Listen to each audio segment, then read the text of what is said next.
Acknowledging that we are in the Robinson Huron Treaty Territory and that the land on which we gather is a traditional territory of the Tikimishning and Anishinaabe, we also like to recognize our neighboring community of Dokis First Nation. While we meet today, we'd like to take a moment to acknowledge the importance of the lands which we all call home. We do this to reaffirm our commitment to and responsibility to improving relationships between nations and improving our own understanding of local Indigenous peoples and their cultures. Disclosures of pecuniary interest. None for myself. And none for myself. First, we have a report to the committee. Is the review draft for waste management bylaw prepared by Michelle Clark, Director of Operations. Thank you. So the report was drafted, it's updated, and to modernize the current waste management bylaw. This is to ensure that local rules keep pace with changing regulations, environmental standards, and population growth. So the up-to-date regulations will make it easier for residents and businesses to understand the responsibilities, improve compliance, and the environment and landfill operation efficiencies. So attached to the report was the draft bylaw along with our current bylaw with revisions to it. I don't know if we want to go through section by section on what the modifications were or the recommendations for change. Yeah, we can go section by section. So Okay. we'll start off at the top was 1.1, sorry, 1.2, I believe you crossed out there. You can just go into where you added. Okay, so the definitions, we've updated the definitions to mirror what is in the draft bylaw, which was neighboring municipalities, to kind of make it across the board the same for bylaw to enforce. So there's a few different ones that were changed on that. And then we can move down to 2.0. So access, this was added into the new bylaw as landfill site restrictions.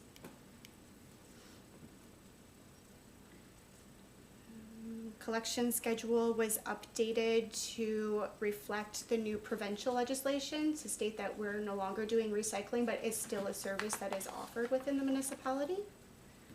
It did state that it is only for residential now and that there is no commercial recycling collection.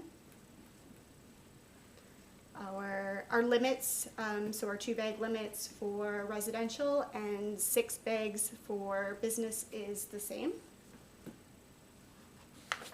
For residential recycling, it's unlimited. 4.0, which was the tipping pass. This has been removed from the current bylaw. Reason being in the recommendation that there was a $150 annual tipping pass that was available for businesses or residential. This doesn't reflect actual quantities. This is kind of you can drop as much as you want for the entire year. So the new schedule reflects more of a user base collection fee. So you're paying for the space that you use instead of the municipality as a whole paying for the space that's being used. We've done a couple different things with some of the limitations. So 4.4, it used to state that it was all vacant properties, all properties in the municipality would be allocated the 2 free tipping days per calendar year.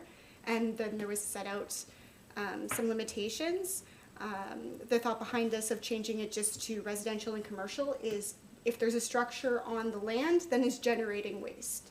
If you're owning 10 properties that are vacant and you're using them as free tipping days, that waste is not coming from development on that property.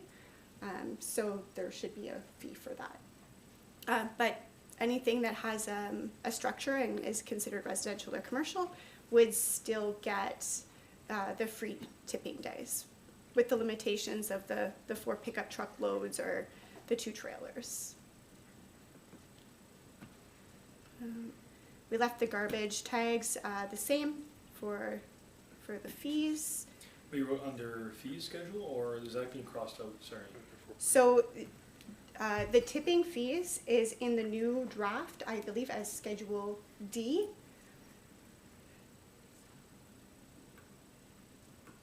And we can We can go to that one, after, yeah. yeah.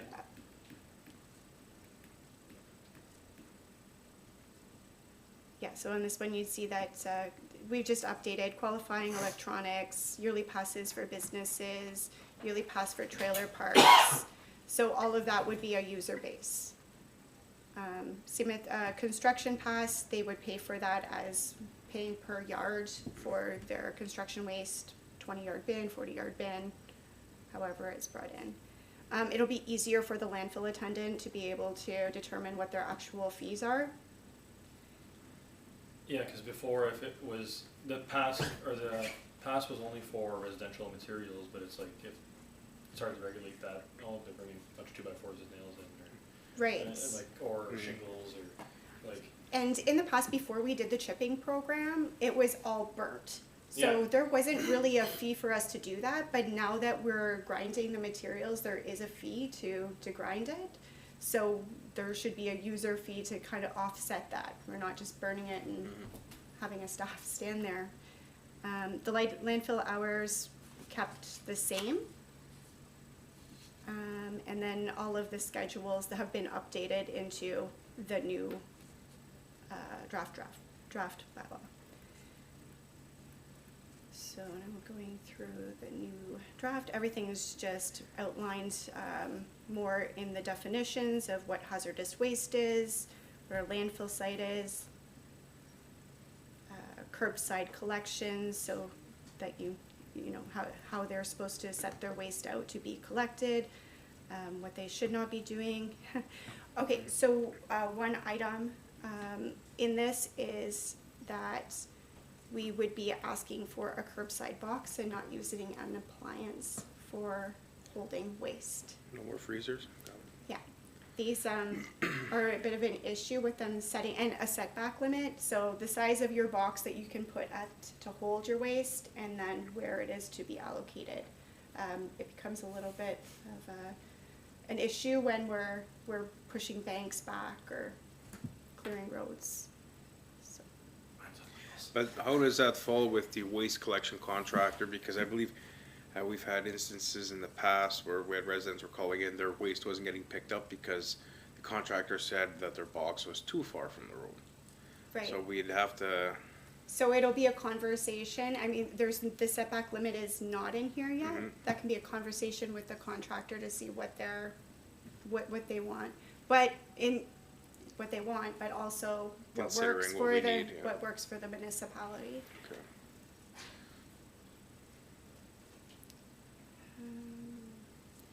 It does define that only waste that's generated within the municipality will be accepted at the municipal landfill, so no outside waste.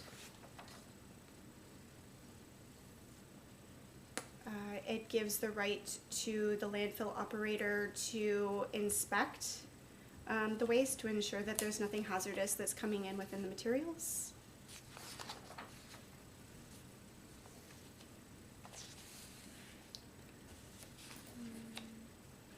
It sets guidelines for depositing waste in any location that's inside the municipality, so outside of the landfill, that there could be enforcement. We've highlighted again the tipping fees and the free days.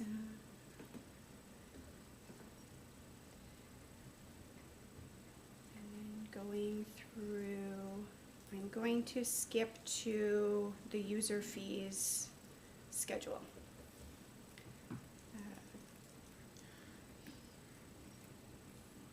So Schedule C.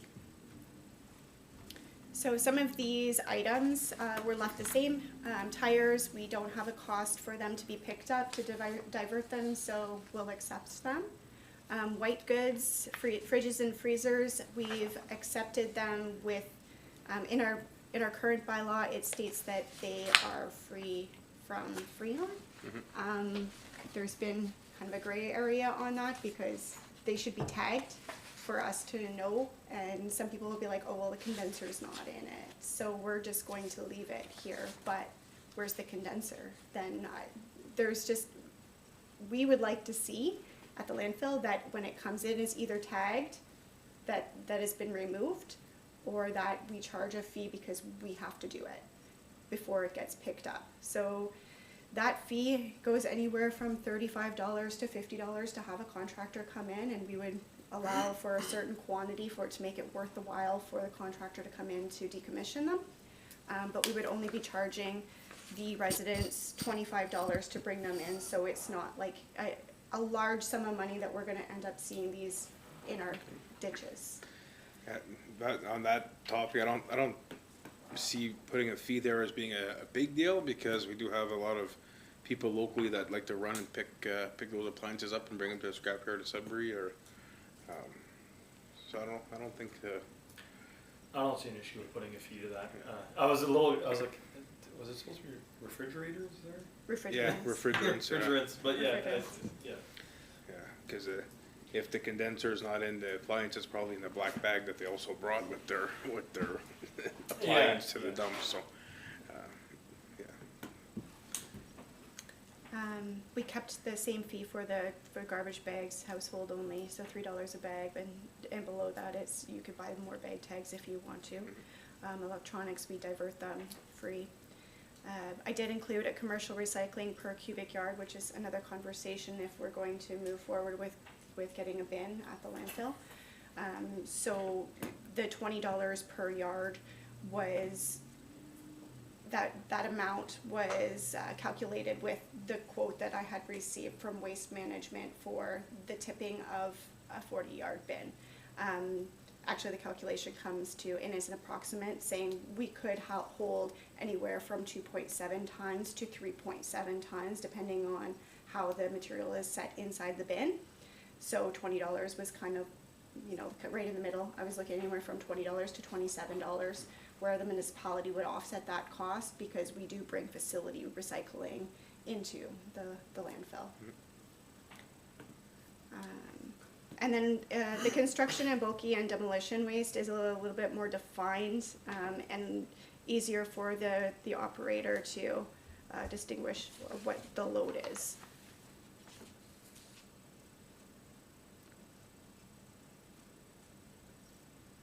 And that's where you have the 20-yard, 40-yard, and you have, it's more defined for the tandem dump truck and triaxle, because I don't think it was broken down like that before, right? No, and that's where people were bringing dump trucks full on their free dump day. Yeah. One item that I'm going to outline here is the mixed and unsorted waste or construction waste. We currently do not have a rate for this.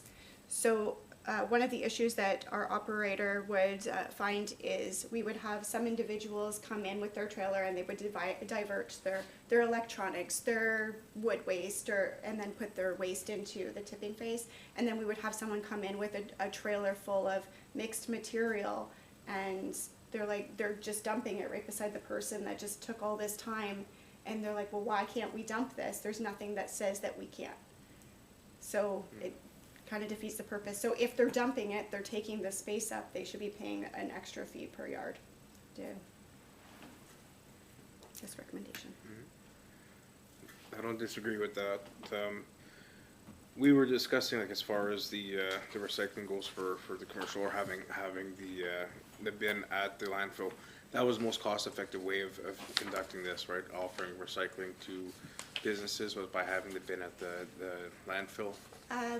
So I have talked to a few different companies. E360, that's currently providing us with our garbage services, has been in contact with some businesses to provide them services, and their fee that they're offering is lower than what we could offer them. So I believe that the one quote that was provided for was for an 8-yard bin, and it was $70 for the month, like for a tip, so a tipping fee, $70. So GFL provided me with a quotation for 10 businesses. I asked for curbside collection of recyclable materials, and that was $70 a week. So For 10 businesses. yeah, that was based for on, curbside, yes, so obviously, like, the companies would have to see which ones would be actually using the service, and then bill accordingly. Because no matter what, the municipality is gonna have to go a route, and for the municipality, we'd still have to, on top of having the rental for the bin, we have to pay to get it trucked out from the landfill, right? So, Yes, we have a hauling rate. Yes, so our bin, we'd have a drop off rate. I think it was $480 to bring the bin to us, but then the bin that's like a lease agreement. yeah, Duration. But then, once the bin is full, we pay $480 for it to be hauled, and then a per ton rate, which I believe was $180 for the processing of it. So, even if we weren't to do the bin at the landfill to provide the opportunity for commercial drain, we still have our municipal recycling that we're bringing in there, which we don't have a diversion method for because facilities are not under the provincial legislation. well, that's what I was gonna say, at least with, again, if we didn't wanna go the route of the 40-yard bin, we could still go with the $70 pickup for the tipping fee for having a recycling bin closer at the facilities, or. Right, so we could potentially get one of those 8-yard bins and place it at one of our facilities and have that. Here. Yeah, we Yeah. could do that too, okay. The- I guess, what's that? Sorry, the quotes were for a bin only, or was the one for pickup at the businesses? So that was provided, a business gave me that information, that they were provided with a cost for A bin? a bin, which I Okay. believe was $70, and then after that, that would be their lift rate, which was Yeah. $70. Okay. Yeah, which isn't too bad, but, well, I guess we'll have to see how the other businesses in town are wanting to do this, if they wanna participate with, a bin at the landfill, or if they just each wanna go on their own and get their own bin. Well, I know, It doesn't cost us anything if we don't tip it, right? So Yeah. if we pay the $480 and and commercial doesn't want to bring their stuff in, we can still bring our stuff in until it's full. Yeah, yeah, for Right. sure, exactly.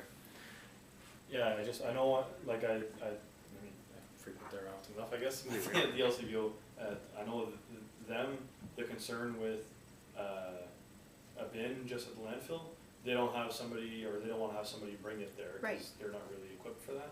Right. I know the food market in the past, they were handling all of their own waste for the most part. Mhm.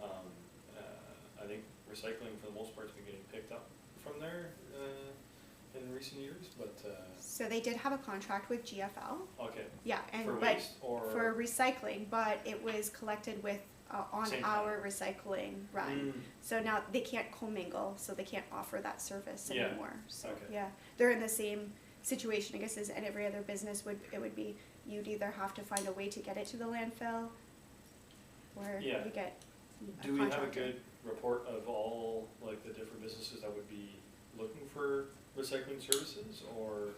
Well, I know which ones were utilizing the service, Oh, okay, but I don't have nobody.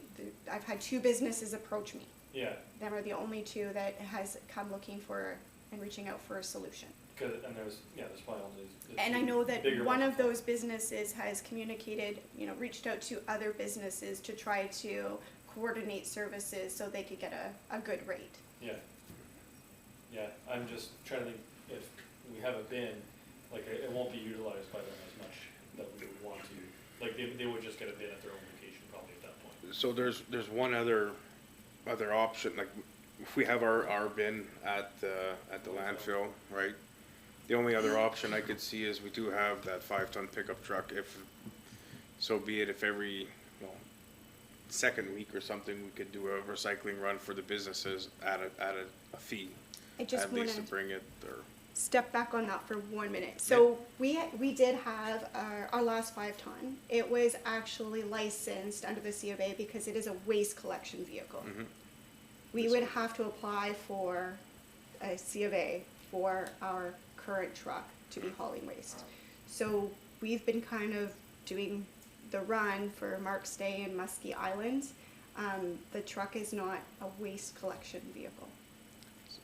so it sounds like we have to do this anyways for that application, now that it's, Well, Muskie Island is now covered, Muskie Island Road is covered under our garbage collection contract.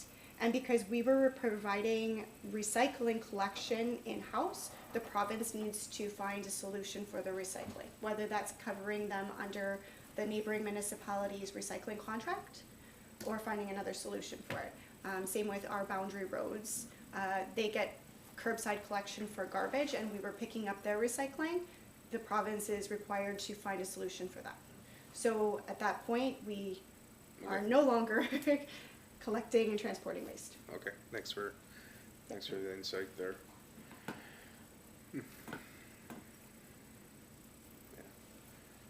Yeah, like I don't foresee, like, I mean, the Kais, I can't foresee them having enough waste to be looking to buy into any kind of recycling program either, because at the end of the day, any other waste, if they're still on paper copy, it's probably has to be shredded anyways, so. Well, shredding is recycling. Yeah, exactly, yeah. But on average, I did work there for a little while, and they generate 2 bags per week. Yeah, and it's going down probably, right, like, the amount of, Yeah, less waste. paper. Yeah, digital, so, I don't know if, I mean, so, obviously, the waste collection, it being, if it's our own waste, I guess it's not so much being used for waste collection, so hauling, recycling, say, from here or, any of the facilities, it's our own waste, so it's not, it would be considered waste collection at that point. Right. That's why I'm just making sure we're not, like, still considered carrying waste and then, not having to get it, cause, the bin at the landfill is definitely a nice way for the municipality to be handling the waste. Mhm. What is the fee, I mean, at that point, we'd be having to charge a fee to the, members who are partaking in the recycling program, and it would probably be more than the $70 a month or It's $20 $20 a yard, you said, Yeah, for the 20 bucks a recycling. Yeah, It costs $480. That would be more expensive than them getting their own bin. yeah, Mhm. so, Mhm. I think we can communicate that to the businesses, that'd be, like, I think, yeah, we can be upfront about it, just show them what the costs are, and Yeah. I think that'd be the best way to go about it, because, yeah.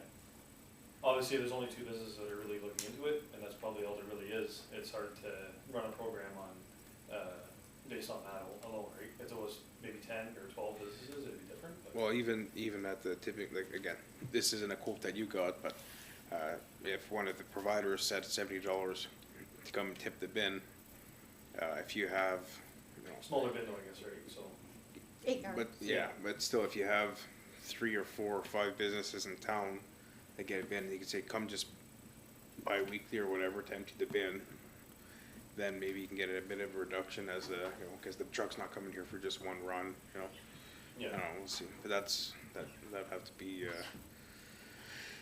yeah, like I don't know if that's something the environmental committee wants to take on, is making sure that everyone is on the same page with collection and trying to get a reduced rate for them, but, yeah. I mean, I think it's still a good thing, we'll still offer the $20 per cubic yard. My question for that is how, like, are we gonna approximate that at the landfill? Is it approximate? I'm sure they're gonna. What I've seen done in the past actually is someone created a 1-yard box. Okay. And then that way when they come in, they're like, okay, you've got X amount of yards, well, they can see what that looks like, right? Yeah, And it will encourage the compaction of cardboard boxes too, so instead of showing what, it'll Yeah. all be folded and Right. tied together. For me, the biggest concern is like if, again, that filling the 40-yard in the fall and having it dumped before the snow or having it through the winter time, I wouldn't want to get it dumped through the winter just because the amount of snow that's going to be in that bin, right? We're going to be paying for snow in there, so having some sort of a cover or something would be, The quote that I received was for an enclosed bin, oh, okay, so you would walk your stuff in there. okay, that's fine. perfect. Perfect. Yeah, no, I can't see why we wouldn't proceed with that for now, Yeah. and if there's if the local businesses still want to participate and aren't finding any of the other options feasible, maybe we have to revisit, the possibility of spending money on collection and increasing the rates or something for the commercial businesses, including it inside of their taxes, right? So, just be another option to visit later on, but I think right now, I think we're in good shape and we're gonna have to see where this brings us. If you're,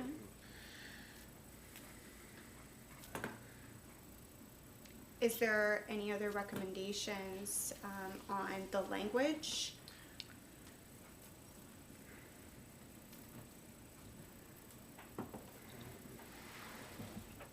So no more, what was the access? Cause there were some businesses that had access to the landfill or not anymore? Businesses will still have access. Yeah, It's just the tipping pass that was $150 for unlimited amount of waste. so now how's that gonna be getting monitored, or we're just gonna have camera monitoring, or because. Oh, you mean keyed access to the gate? Yeah, no, there was no business that had access? No, Oh, okay, okay. no, just no. use. The landfill attendant would still be there. Yeah, They would still okay. be checking in, providing their address, where they're coming from, and charging them accordingly. Yeah. The hours are the hours. Yeah, no. And did you talk about the transition of this, the old bylaw to the new bylaw? Because I know some may impact, like the 150 will be, We did not talk about transition. Some people already purchased their pass for the year, is what you're saying? I would assume so, like. there's- Yes, especially since the recycling stopped being picked up because it's currently being brought into the landfill as waste. So, this, And we probably didn't have any language in, previous bylaw regarding the tipping pass that it could be revoked at any time, or reimbursed at any time, I'm assuming. no. Yeah, I just don't wanna cause any trouble with that, but. Well, this is where the language comes in and, you know, we put in there for, it'll be for this year only, but for anyone that has already purchased that $150, whatever, you'll be reimbursed based off of how many months you've used out of the year. We'll break the 150 divide by 12, reimburse them their $80-90, whatever it is, and it no longer applies. What was it based, was the fee, I'm assuming it was annual based on the date that they purchased it? Yeah, it's January to January January. 1st, so. Well, that's, or like if they bought it in February, was it February, Not February? prorated. It was a No. 1 year. Yeah, 1 January year. It's to for the February. fiscal year, so Yeah, that's it, that's all. the So- big users of those were the campgrounds. Yeah, So, the Which, campground, the campground, the trailers do not qualify, however, the house, because some of their homes does qualify. Yeah, was it taken advantage of, that rule? Those would be the provider. There's also the option of maybe stopping the sale of any new passes and maybe just honoring the old passes if, I don't know, at this point, there's probably But more then than when you get to that point there, people are gonna be like, oh, did you get your pass yet? Okay, well, here, take my stuff in for me. So I think we just cut dry, it is what it is. as of, You know, as the Yeah. date that this bylaw passes, here's yeah, your money back, and it's written down, oh, and that's it, that's all. I don't- yeah. And just, the goal of it is ensuring proper waste management rates and having a tipping, $150 just free reign. I'll bet you they were also just dumping it all in. Not even And then what sorted. happens is the entire tax base is paying for that space that they're utilizing. I would even go as far as to, if there's no record of them using the service within the year from January on, like to the point where the bylaw passes, then we give them their whole amount back instead of a monthly. Yeah, 'cause it's all tracked, right? Yeah, So- because if they've used it, you've used it. If you haven't, well, here's your whole 150 Yeah. back, and Good point.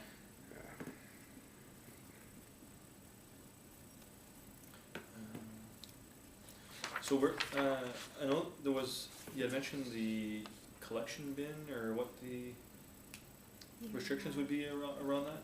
It's just, Though, is Trying to that find Schedule this. A, or, well, Schedule A had a little bit of restrictions, but not, or, I guess not really. let me put it in waste, it's waste box, I think it's in the definitions.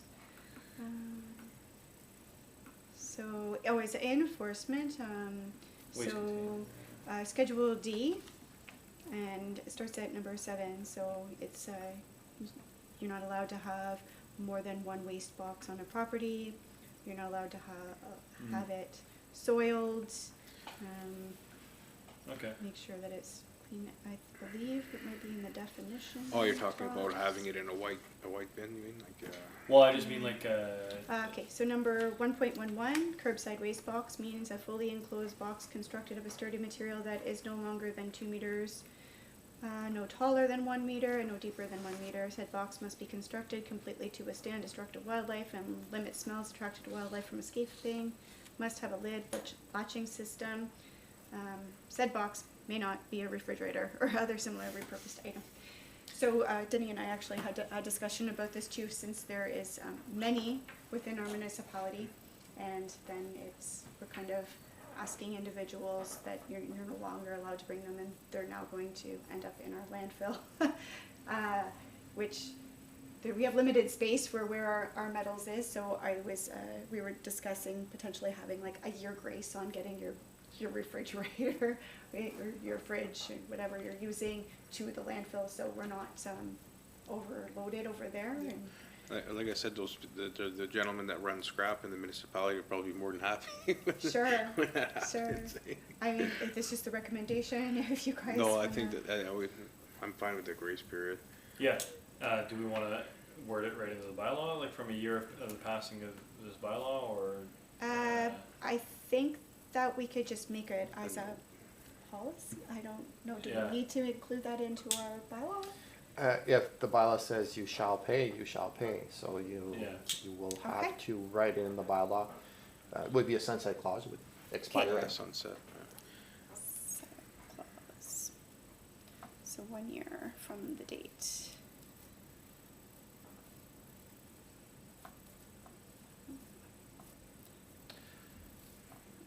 Would, Some of those will look pretty nice though, I know some people paint those. Yeah. some of them are If- rusty and Yeah. dented. So if someone were to just finish it with a wood finish on the outside, Well, then it's no longer just a refrigerator, right? I mean, at that point, yeah. it's an insulated box. Or paint a sign on it and call it advertising. Yeah. Is that what the Bellevue is doing? An idea was passing. Yeah, well, that's an idea. I like the clarification on the free days tipping, like, The 'cause I Ford- think the there was Ford language, trucks yeah, and there Ford wasn't language for trailers. that before either, right?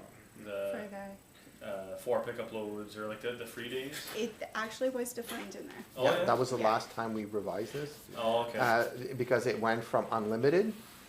So some people, This changed when the transport brought the dump trucks brought the house to the landfill.